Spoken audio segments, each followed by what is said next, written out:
დავით ნარმანია მახათას მთაზე ივერის ღვთისმშობლის სახელობის მშენებარე ტაძარი დაათვალიერა. მიმდინარე სამუშაოს შესახებ მერს ინფორმაცია ფონდი იავნანას დამფუძნებელმა პაატა ბურჭულაძემ მიაწოდა. ამჟამად მიმდინარეობს ტაძრის გუმბათის ყელისა და სარკმელების ამოყვანის პროცესი. დაწყებულია გარე მოსაპირკეთებელი სამუშაოდ. ტაძრის კარკასის მშენებლობის დასრულება აპრილის ბოლოსთვის იგეგმება. ტაძრის საზეიმო გახსნა კი 2017 წლის 25 დეკემბერს პატრიარქის აღსაყდრებიდან 40 წლის იუბილეზე მოხდება.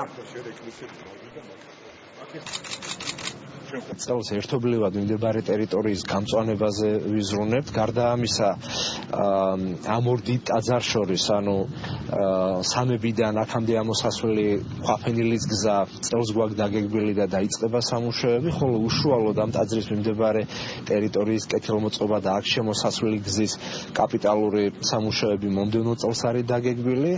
მეტი და მეტი ხალხი უერთდება, იცით რომ ყველა საქართველოს ყველა მოქალაქე ვისაც აქვს თითოეული შეთანხმებით შენდება ეს ტაძარი, ყველა თანაბრად ვაშინებთ ამას. ვინც კიდე ჯერ არ შემოგვიერთებია დროზე შემოგვიერთით, ნახეთ უკვე მალე უკვე დასრულდება.